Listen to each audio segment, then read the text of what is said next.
Howdy folks, Grok the DuckFarmer here, and I'm on the Feed the Beast Infinity server with a nice cool cutlass. Yar, yar, yar. It is a slime cutlass. I also have a slime shovel and a slime hammer. And I got these guys because right next to spawn, there's a slime island, and I've killed maybe a dozen of the king slimes that appear over there, and they occasionally drop these nice little slime tools, which I decided to go ahead and update. In the comments from the last video, Unusual Spy Crab mentioned that building tools out of stone reduces the amount of durability they have, and frankly, I don't care. These are meant as quick little tools. They're not meant to be long-lasting tools. You know, this one is definitely the upgrade to that. It's even got Silk Touch, which is very nice. But these are just for the initial startup, and because they're made out of cobble, that's everywhere. It's so cheap to repair these, so I don't care that I chop down 3 big spruce trees and I have to repair. I don't care. But it's time to move. I have just too much stuff and junk in here, and it's time to move this things. I've got plenty of ores that have been processed and various things here. The quarry's been working great. I have lots of stuff to process, but I don't have enough room to hold it all. It's time to get a real base going, and that's something that I've been pondering what to do. You can see I've got some waymarks set up over here that have some possible base options, and that's what we're going to do right now. We're going to take a quick trip to these, take a look at them, see what's the common theme is, and how it inspires. And then we'll go from there. Off to base 1. It's going to take a bit. So this is the first possibility for setting up a base. I was coming across here and I saw a bunch of these very nice big trees, like the rolling hills, and I was thinking, you know, here, something like right here, I could have stuff branching off to the sides, possibly right here in the middle, doing that. And while I was exploring, I decided to set up my first end portal, or not end portal, nether portal here, far away from base. That way, as I took all the resources around here, it wouldn't bother anything over there at the base. But, you know, I'm liking this. It's got a nice view. I was thinking something tall, doing stuff, modern look would be really cool. Not quite sure. But I do like the viewpoint of this area. Very nice scenery. So, that's one possibility. Now, number 2. It's pretty close. So we're coming up on the second possibility, and I think, yeah, as it's popping up, I think you can see why this intrigues me. It's got a real interesting look here with this rock pinnacle poking out, looking over the woods over here. I was thinking, I like this. It's really cool. It's got some real character. I can sit there, build something up on top of here, hanging over, you know, some stuff jutting out. This has got some real possibilities, some real potentials, and pumpkins. So it's got a real bit of potentiality. Definitely going with this would be a modern look. Just to sit there and cantilevered structures, metals, very modern. All right. Off to number 3. So we are approaching base number 3, and again you can see the theme. Doing stuff up high. This is an interesting biome that I hadn't seen before. It's a, not Sunflower Plains, this is the Twilight Highlands, which is very cool, but I really like this. You've got this lovely meteorite that struck in the center and just obliterated this huge hole in the side of this plateau. I think that's fantastic looking. And, you know, I've got my possible base way up here. The possibilities here, again, building high, This makes me think more of an old school sort of build, more medieval looking, some tall tower or something here that just kind of dominates the area. And that's what I'm thinking of this area. It's just the look here is just very cool, and you got a nice little view out the back. Yeah, very nice. All right, possible base 4. This is going to be a while. So coming up on the 4th option, and again, tall stuff. This is the crag. And when I first came across here, I was going, okay, this is just silly. We've got a village that kind of spawned down on the ground and up into the crag, and it looks really strange. It just has some issues here with that there. But there are some very cool spots in here. It is almost to the build limit, so there's no way of building above the crag. And when I flew over into this area, I said, ooh, this is a nice little spot to have a more centralized place inside here. So it would be surrounded by these crag pieces towering over whatever central edifice I would put in here. And I'm not quite sure, how low I would put it.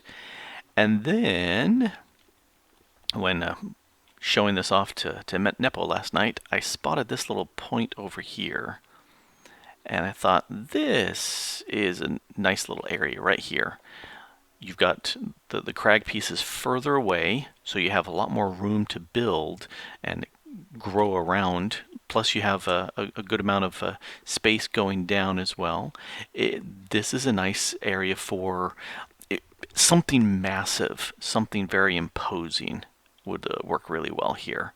So that's the 4th option. I've hunted all over. I think I'm done as far as looking at the areas to set up bases.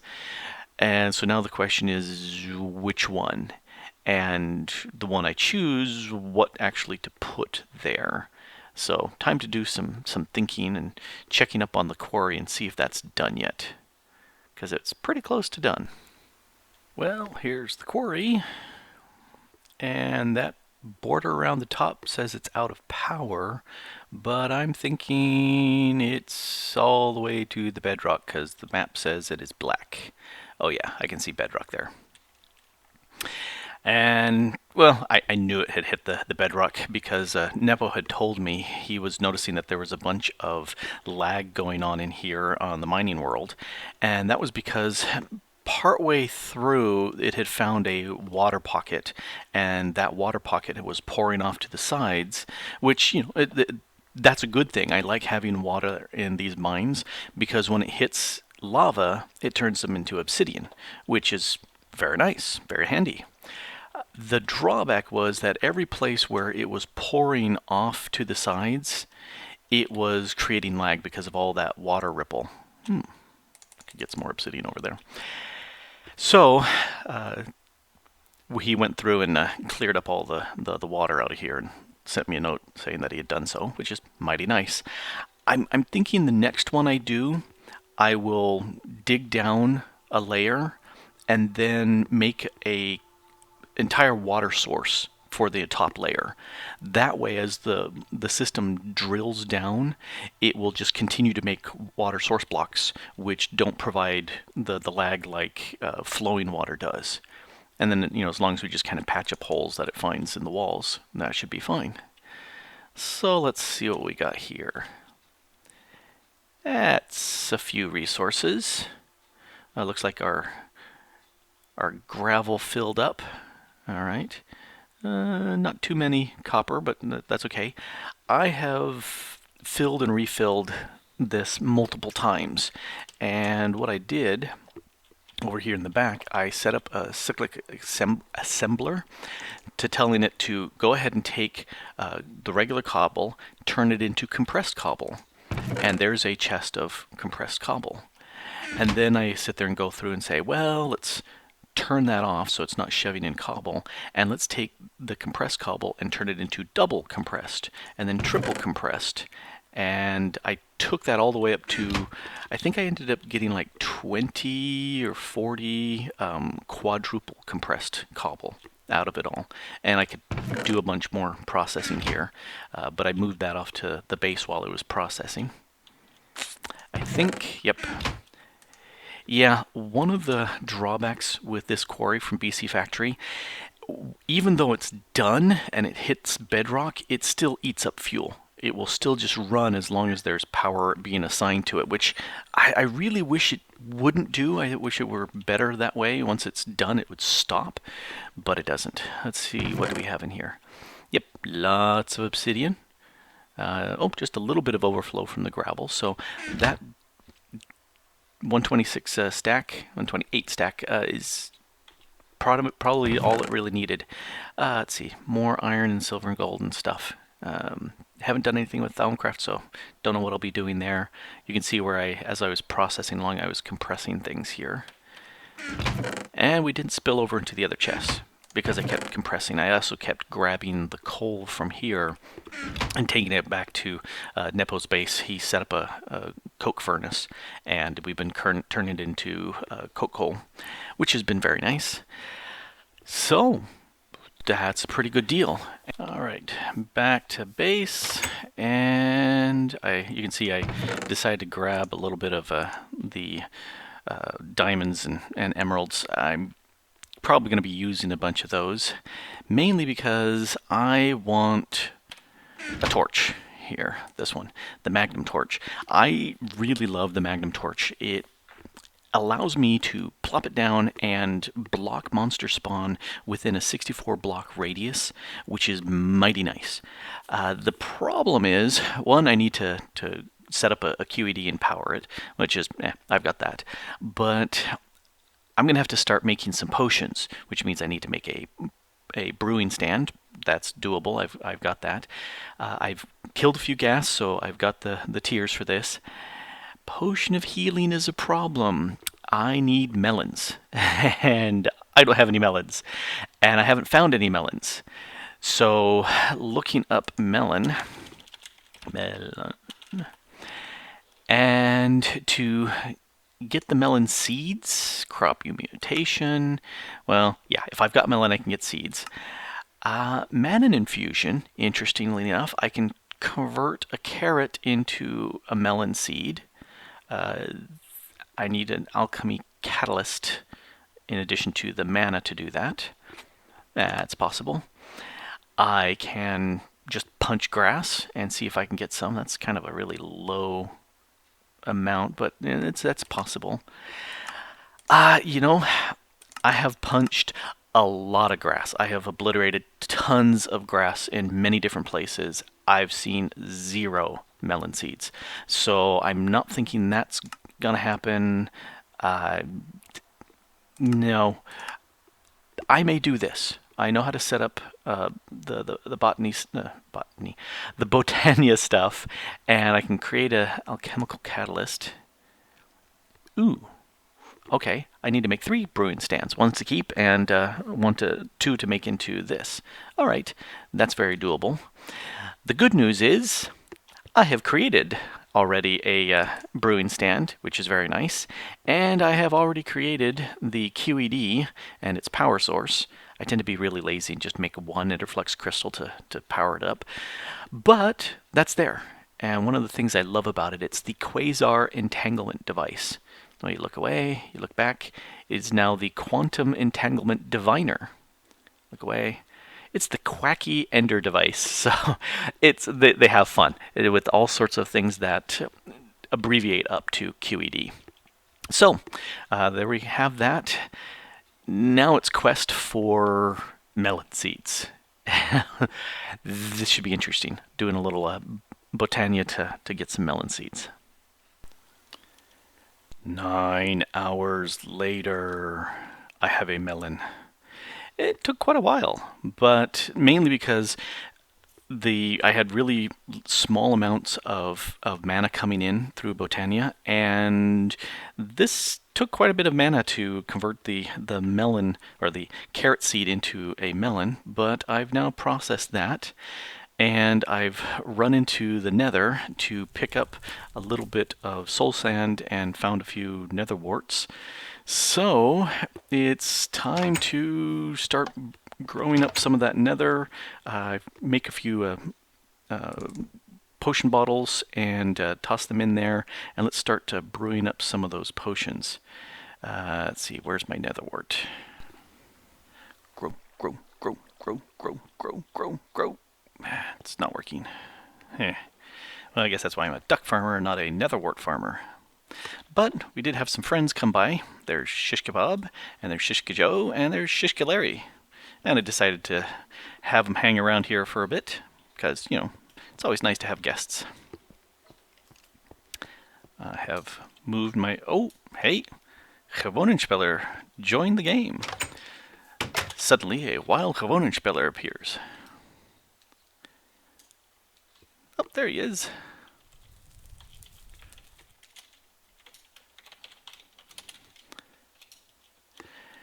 He may be still doing the initial login bit. Oh, and his face is fixed.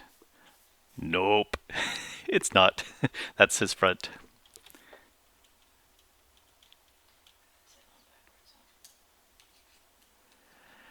Well, we'll give him a little chance. Oh, nope, he's here. Yay! So we have added Gewonenspeler to the server. I offered the invitation and he happily accepted, so we're glad to see him on. Oh, I can type.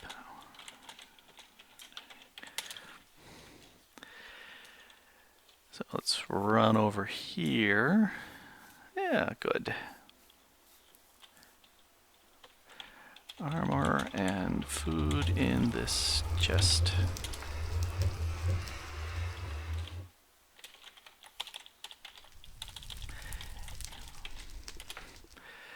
All right. So we'll see what he decides to do.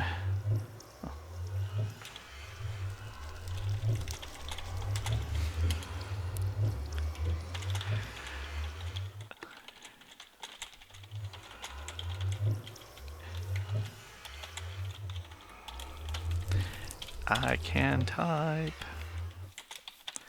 There we go. So the spawn should be much safer for him because I've got all sorts of torches tossed all around the place, so that's good. So, and we'll have to get him onto the TeamSpeak server so he can occasionally talk.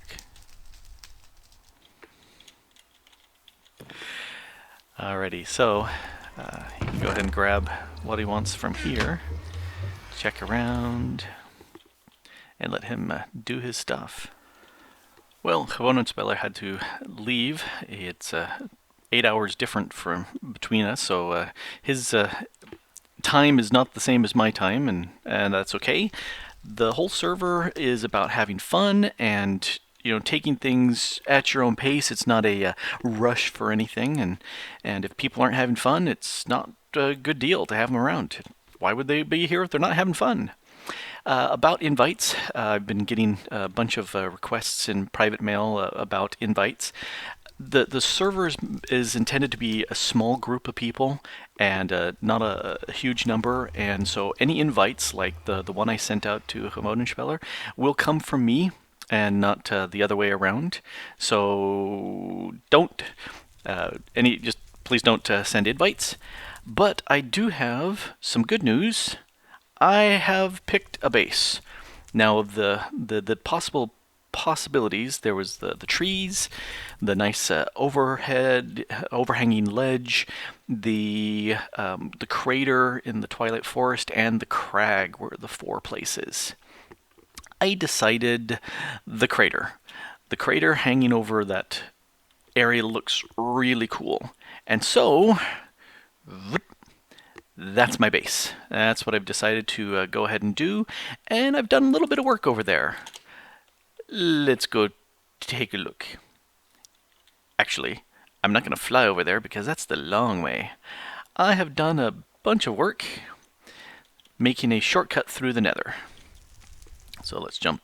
I didn't want to do that. I probably will need to separate the quarry from the nether portal, just because as I fly down, I'm always shifting in and yeah, fun. Hello, friend. This is the little platform I set up. It was over there a little bit, that little strip. It was over there. This is exactly the 1/8 the coordinates of where it is in the overworld, so I put it exactly where it was. And my base is over here. So I set up a portal to get me there, and then a glowstone road to say this is where you need to go. That was the original nether portal that I set up, and since it's still valid, I'll still use it. No, this is not all glowstone. I went ahead and made covers for most of this because I'm not that rich in glowstone yet. And this is my base. A little bit of work in here done. Botania stuff I moved over to here. Yay, magma torch. Here's some Botania stuff. I've got some floating daisies that are giving me the living rock and living stone. This was all I had for generating mana, the day blooms, pumping into my mana pool. I did get some chunk loaders here. This is a spot loader, so it just loads this chunk, and setting that up. Said I was going to go with kind of a medievally theme. This is what I've developed so far. I'm looking for kind of a castle in the sky floating on a cloud idea. The textures are very boring at this point. It's just the base stone brick. I will go ahead and play with other textures and break this up. I'm breaking up so it's not flat walls. I've got lots of texture in here. I like the bars. I'm not too sure about the cross-hatching in it. It may depend on when I put some other textures in there. I do have a little portcullis set up here for fun. Got a tower on this side that I was playing with. I kind of like these entranceway holes. Not sure if I like the bars. I might go with glass. I could go with wood. Really think I might go with wood. The roof is going to be wood. I'm going to have some wood side pillars. It's going to have a lot more texture. I'm going to have this over here so that it's balanced. Been playing with the possibility of some. I keep saying crenellation, but there's another term for that on the side of a castle wall. The base inspiration is going to be Neuschwanstein, which you can see a little bit in the entranceway. So I'm going to look at that and see how it inspires me and then go from there. But this is why I need a lot of cobble, because I need a lot of stone. And once I've built it and I like the structure, then I'm going to come through and replace and change the textures, because just stone brick is boring. It needs more textures. It needs nicer stuff. So that's what we're going to do. But I am liking it. This is my base. Spawn is right over there. And got myself up a little enchanting area, which is cool. I evilly stole a bunch of the bookcases from the villagers, but they don't read, so they don't care. And if any of the other people on the server want to use any of these other base spots, yeah, they certainly can. I've picked mine. Well, I hope you've enjoyed the beginning of a possible base here for me, and the quest for more resources. I've been having fun with this. Thanks for watching. Bye!